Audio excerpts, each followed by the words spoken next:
మిత్రులందరికీ నా హృదయపూర్వక నమస్కారాలు.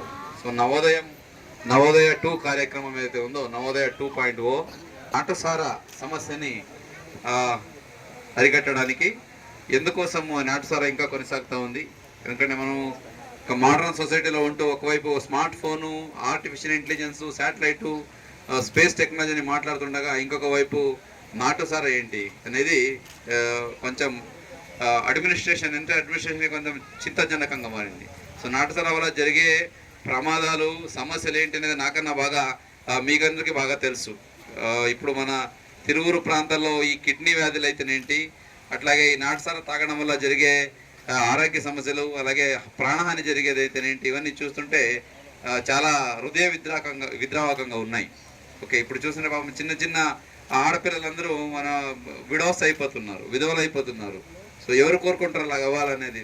కానీ పరిస్థితి అలాగా ఇచ్చేసేసింది. ఏ పరిస్థితి? నాటుసార పరిస్థితి. దీన్ని ఎట్టి పరిస్థితులు ఆపాలని గౌరవ ముఖ్యమంత్రి వారు ఆయన ఎప్పుడు వచ్చినా ఇదే మాట్లాడుతుంటారు. నవోదయం ఏమైంది, నవోదయం సక్సెస్ అయిందా లేదా, అన్ని గ్రామాల్లో ఈ నాటుసార ఆపగలిగారా లేదా అనేది. దీనికోసం మన ఎన్టీఆర్ జిల్లాలో మెయిన్లీ తిరువురు ప్రాంతంలో నేను సబ్ కలెక్టర్ ఉన్నప్పుడు కూడా చూసా. సో ఇప్పుడు చూస్తున్నాను, నాటుసార పబ్లిక్ నుంచి అయితే చాలా సపోర్ట్ ఉంది. నవోదయం కార్యక్రమం చేయాలి, నాటుసార ఉండకూడదు అందరూ చెప్తున్నారు చాలా చక్కగా. చాలామంది దాన్ని చేయడం కూడా మానేశారు. సో ఇంకా ఎక్కడైతే అక్కడక్కడ కారణాంతరం వల్ల లేదా దురదృష్టవశాత్తు అనుకోవచ్చు, కొంతమంది అనుకోకుండానో డైరెక్ట్లీ ఇండైరెక్ట్లీ దీనికి ఇన్వాల్వ్ అవుతున్నారని మనకి ఇన్ఫర్మేషన్ వస్తే ఇప్పుడు నవోదయం 2 కింద చాలా చక్కగా మనం స్టాప్ చేయగలిగామైతే అని చెప్పారు. కానీ నాకు చూసేంత వరకు నాకు కూడా నమ్మకం రాదు. ఎందుకంటే ఇంతకు ముందు కూడా చెప్పేవాళ్ళు అయిపోయిందని, కానీ ఎక్కడ ఆగలేదు. నవోదయం 2 అందుకే వచ్చింది కాబట్టి. సో ఇప్పుడు ఏం కావాలంటే ఇక్కడ ఉన్న మహిళలందరికీ, ఇక్కడ ఉన్న గ్రామస్తులందరికీ ఈ నాటుసార కాసడమే వృత్తిగా ఉంటే వాళ్ళందరికీ ప్రత్యామ్నాయడానికి ఈ ఎక్సైజ్ డిపార్ట్మెంట్ ఏదైతే ఈ డిపార్ట్మెంట్ ఉందో, ఎక్సైజ్ డిపార్ట్మెంట్ ద్వారానే మీకు ప్రత్యామ్నాయం కల్పించడానికి ఫండ్స్ కూడా కేటాయిస్తున్నారు. ఓకే, సో కాబట్టి ఇక్కడ ఇప్పుడైతే మీరు మేము మానేయాలంటే కానీ ప్రత్యామ్నాయం లేదు, ఏం చేయాలని డౌట్స్ కనుక ఉంటే కంపల్సరీగా మన దగ్గర సొల్యూషన్ ఉంది. మీకు ఏమడిగినా ఇప్పుడు చూస్తే మన జిల్లాలో చాలామంది అడుగుతున్నారు, గేదెలు కావాలి, మేకలు కావాలి, లోన్ కావాలి, కిరాణా షాప్ కావాలి, కొట్టి పెట్టుకుంటామని. ఇవన్నీ కూడా చేయడం జరుగుతుంది. దయచేసి మీరు కొన్ని ట్రైనింగ్స్, అట్లాగే మీరు ఏం చేయాలనుకుంటే దాని గురించి ఆలోచించండి. కంపల్సరీగా వచ్చే 1 or 2 వీక్స్లో నేను మళ్ళీ వస్తాను ఇక్కడికి మీరందరికీ. ఎందుకంటే లేకపోతే నేను అదర్వైజ్ మళ్ళీ ఖాళీగా వచ్చి వెళ్తే మీరే నన్ను తిడతారు. కంపల్సరీగా ఇది ఆల్రెడీ నేను గవర్నమెంట్తో కూడా మాట్లాడి పెట్టాము. ఎందుకంటే మార్పు తీసుకురావాలి ఇప్పుడు మీ నుంచి మార్పు వచ్చింది.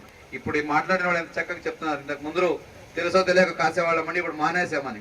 సో అది చాలా సంతోషం, మీకు అందరికీ అభినందనలు. సో అదే సమయంలో మీకు ఇచ్చిన మాటలు కూడా మేము నిలబెట్టుకోవాల్సిన అవసరం ఉంది. ఏదైతే మీకు ప్రత్యామ్నాయము చూపిస్తామని మనం చెప్పామో, హామీ ఇవ్వడం జరిగిన గవర్నమెంట్ ద్వారా, దాన్ని కూడా కంపల్సరీగా చేయడం జరుగుతుంది. దానికి ఫండ్స్ నిధులను కూడా ఆల్రెడీ గౌరవ ముఖ్యమంత్రి వారు కేటాయించారు. దాన్ని ఆల్రెడీ అలాట్మెంట్ కూడా జరుగుతూ ఉంది. అది రాగానే మీకు అందరికీ పెట్టి ఇక్కడ శాంక్షన్ కూడా చేస్తాం.